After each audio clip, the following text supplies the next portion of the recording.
смотрите очередной выпуск «На страже», в студии Вера Макарова. Здравствуйте. Сегодня в выпуске. Смертельная трасса. В Горном Улусе в дорожно-транспортном происшествии погибло 4 человека. Нехорошо погуляли. В Алдане пьяные посетители ресторана напали на полицейских. Красные фонари. Полиция города Якутска провела оперативно-профилактическую операцию. Телефоны и дрожжи. Служебные собаки предотвратили переброс запрещенных предметов в колонию. А теперь обо всем подробнее. На этой неделе на заседании правительственной комиссии по обеспечению безопасности дорожного движения была озвучена информация о том, что на территории республики в сравнении с аналогичным периодом прошлого года зарегистрирован рост числа погибших на 30,7%. В конце прошлой недели, 9 марта, около часу дня, на 143-м километре федеральной автомобильной дороги Вилюй, это между селами Магарас и Бердигистях Горного Улуса, произошло дорожно-транспортное происшествие, где водитель автомашины Toyota Hiace совершил столкновение с автомашиной КАМАЗ, который проводил снегоуборочные работы по очистке автодороги. В результате дорожно-транспортного происшествия на месте погибли 3 пассажира иномарки, 1 скончался в медучреждении. В настоящее время в хирургическом отделении Горной центральной районной больницы находятся 2 пострадавших. Еще 1 пассажир автомашины находится на лечении в больнице Вилюйского района.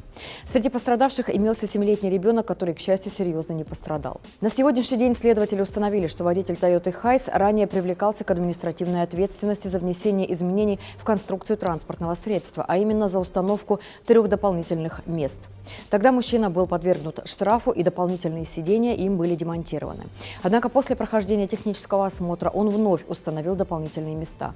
Более того, следствие располагает данными о том, что погибшие пассажиры в момент ДТП находились именно на данных дополнительных установленных посадочных местах. Согласно техническим характеристикам микроавтобуса, 12 человек – максимально допустимое количество пассажиров для перевозки. Как установили следователи, в момент автоаварии в салоне вместе с водителем было 15 человек. Следователи проверяют действия водителя на наличие возможных нарушений при оказании услуг, не отвечающих требованиям безопасности жизни и здоровья людей, повлекших по неосторожности смерть 2 или более лиц.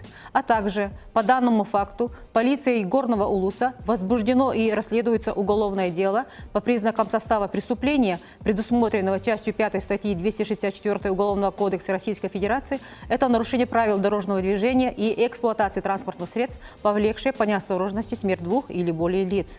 Также свою проверку проводит и прокуратура республики. В ночь с 9 на 10 марта 3 мужчин, прибывших на заработки в Алданский район, праздно проводили время, распивая спиртные напитки в ресторане «Олешня».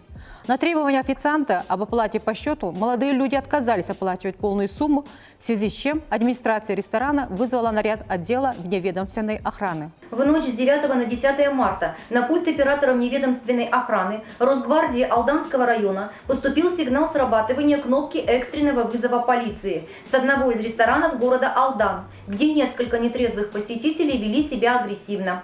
Они оказали сопротивление прибывшим сотрудникам Росгвардии, но были задержаны и доставлены в дежурную часть отдела полиции. В отношении нарушителей составлены административные протоколы. По данному факту следственными органами возбуждено уголовное дело по признакам состава преступления, предусмотренного частью 1 статьи 318 Уголовного кодекса. Это применение насилия в отношении представителя власти в связи с исполнением им своих должностных обязанностей. С 7 по 12 марта полиция города Якутска провела оперативно-профилактическую операцию «Красные фонари» с целью выявления лиц, предоставляющих интимные услуги. В ходе операции сотрудниками полиции было выявлено 13 женщин, занимавшихся проституцией. Обширная география происхождения «Жизнь с любви» включила в себя не только регионы России, но и ближнее зарубежье. Алтайский, Краснодарский край, Новосибирская, Иркутская, Амурская и Ленинградская области, Республики Беларусь и Узбекистан. На всех девушек были составлены административные протоколы в соответствии со статьей 6.11 Кодекса об административных правонарушениях Российской Федерации. Также вместе с девушками были задержаны водители, которые осуществляли доставку до мест проведения досуга. На мужчин составлены административные протоколы. 12 марта в ходе оперативно-профилактической операции с сотрудниками столичной полиции были установлены и задержаны 3 девушки, оказывающие интимные услуги. на территории города Якутска, а также уроженец Узбекистана, осуществляющий развоз девушек до мест проведения досуга. Жрицами любви оказались 22-летняя уроженка Верхневилюйского улуса, 29-летняя и 38-летняя уроженки Ленинградской области. На них и на водителя были составлены административные протоколы. Эти же девушки попадали в поле зрения якутских полицейских в прошлом месяце, где на них также был составлен протокол об административном правонарушении. В исправительной колонии номер 1 города Якутска в ходе реализации оперативной информации предотвращен переброс на режимную территорию запрещенных предметов. Переброс запрещенной посылки неизвестными лицами планировался с ее предварительной закладкой вблизи внешнего ограждения колонии. Однако точных сведений о том, на каком именно участке периметра колонии будет находиться схрон, известно не было. В результате грамотно организованного осмотра территории с применением патрульно-розыскной собаки, которая в итоге и помогла навести сотрудников на тщательно спрятанный в снегу пакет, удалось предотвратить доставку осужденным 2 сотовых телефонов и пачки дрожжей в заводской упаковке весом 600 грамм. По данному факту в учреждении проводится проверка.